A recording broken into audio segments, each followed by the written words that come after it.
Welcome to the Jamodi podcast. We are all surrounded by amazing coaches and leaders. So let's get an inside look at not just what they do, but how they do what they do. After all, becoming the best versions of ourselves is Jamodi, just a matter of doing it. Coaches, the Jamodi podcast is powered by Shoot 360.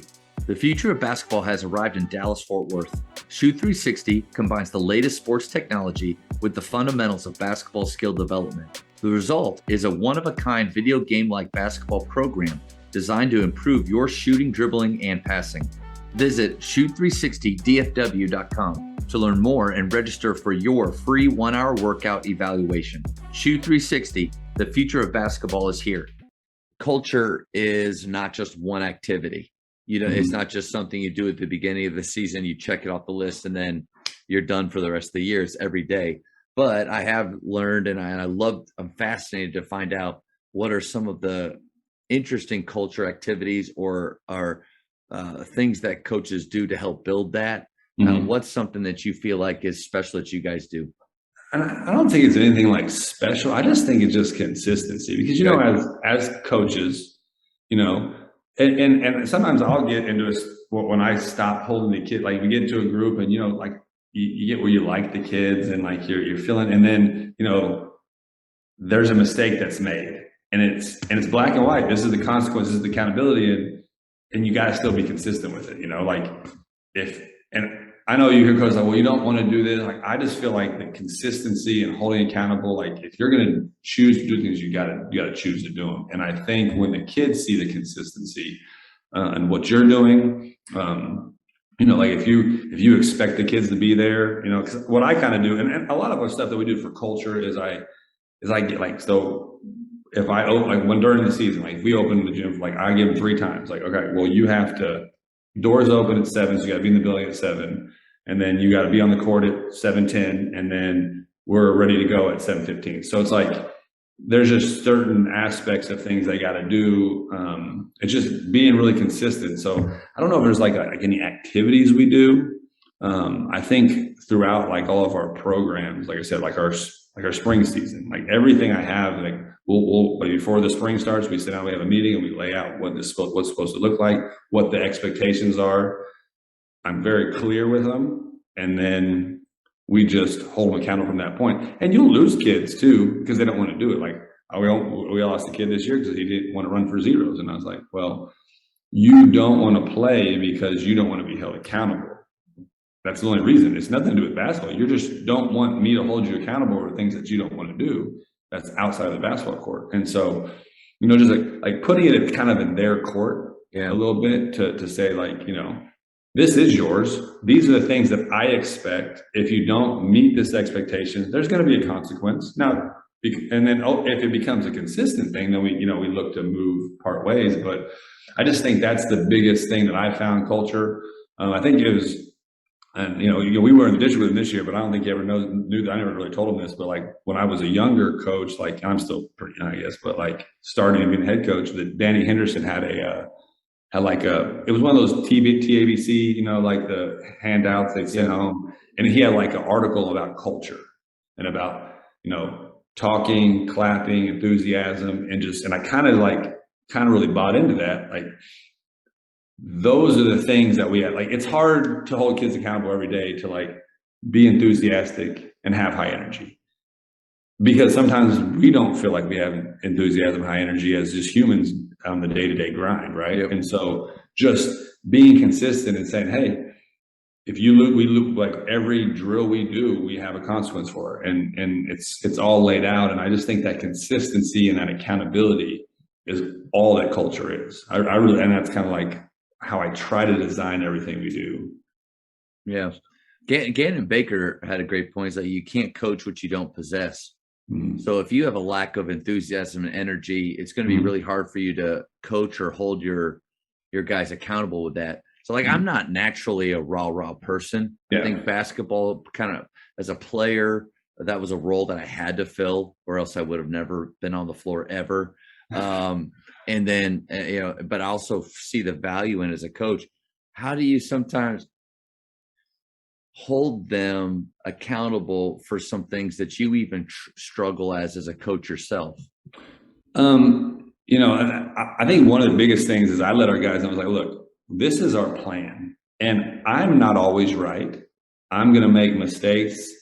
I'm not going to always meet the goal and the expectation as well. But I have people in my life that are like, I need our coaching staff needs to hold each other accountable. You guys need to hold each other accountable as a group. And I was like, and you know how it is. I mean, I love doing what I do, but there's some days you just don't want to get up. You know, it's like just the grind of being an adult, like having to be somewhere on time. Just forget coaching basketball. Yeah, just life. Just life. You know, like I don't want to necessarily. When you have babies, it's like 2 o'clock in the morning and you're sick. You don't want to have to get up and go do it, but you have to like do these certain things and just saying like sometimes you're going to come in and try to use like this is your outlet. Like I enjoy this, and so it's my outlet. And so, you know, I try to mimic the first year or so. I try to be that guy, and I'm not really that guy either. I'm not like but I try to be the high energy guy. I try to give it as an example, and then I expect them to do it. And then I'll start like, you know, one thing I really liked. I went to Baylor's practice with Drew, and he had like certain people in charge. Like if somebody didn't have the right gear on, there was a leader for that. So those people would have the consequence for those type of things, and just try to figure out ways for those to get the kids, and just know like, hey, sometimes you're not going to feel great, but you're going to have to find a way. And then as a teammate, you see that guy's not growing out, you have to find a way to get him going. And so, you know, we go through like our boot camp, like we kind of go back and forth between competition stuff and all that we do throughout the year, between individual and team. And sometimes you got to pick each other up. Like there's days that I don't feel good. I'm going to need you guys. I don't feel good today. I threw up all morning. I'm here. I'm going to need y'all to pick me up. I don't have the energy to be rah-rah today, you know, or this guy right here is struggling. He's injured. Like, so it's just, I don't know if there's like a specific thing. I think it's just when you see it, you got to correct it all the time. And that becomes annoying to the kids. And over time you're like, well, if you're consistent, I'm telling you the same thing all the time, but if like you see it one time and then you like the next day, it's like you don't correct it because you're just not feeling good. I think that it sends a mixed message to you. It's like, I think the consistency is very, very important with that kind of stuff too. So, I just to encourage you, I think you're right on the money. Whenever I say culture building activity, I think people think, go out to a lake house, and you know, around a campfire, and we tell stories, and that is a part of it, and sometimes that's all people do. That's where culture ends. I think what makes your activity, which consistency, man, just like anything else, it's a choice. And when you were talking about, you know, bringing enthusiasm or spirit, you know, working with PGC really helped me in teaching athletes that all of these things we're asking them to do, it's a choice. You know, spirit is a choice. For some people, it's easier than others. Just like waking up early. For some people can do that. I don't like to. I like to sleep in. I like to stay up at night. So like you got to make that choice though.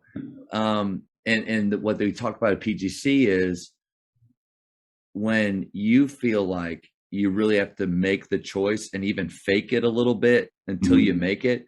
That's when it's the most important time to do it. Because if you're feeling that way, probably other guys are feeling that way too. And that's how you can start to lead them in the direction they should be. But that choice thing and your consistency, it is an activity that you just happen to do every day in everything you do.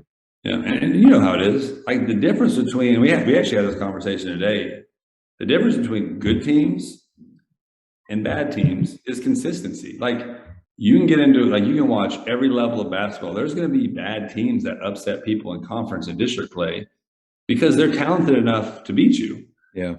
But the good teams consistently do that night in, night out, you know? So it's like finding that consistency. Like you can't, like we had a really bad day today. And we talked to them, was like, look, you can't have 2 great days and then feel good about yourself. And then like, it was a bad day, but it's not about the way, like I try to tell our kids, like, I'm never going to ask you to do anything that you can't control. I'm not going to get mad at you if you come out and miss shots or like we'll teach, but like I'm only going to hold you accountable for things that you can control. And I think that is like kind of a thing for for kids, like it gives them some comfort because, you know, the winning part and like the having success and like those crunch moments comes later, but having that thing is like, I just am going to be held accountable for things that I do well, or that I can actually control to do. So, that's just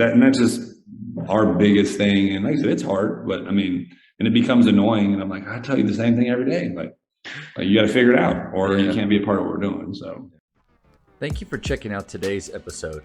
Please take a moment to subscribe to this podcast, share it with your fellow coaches, and find us on social media for what's coming up next on the Jamodi podcast. It's just a matter of doing it.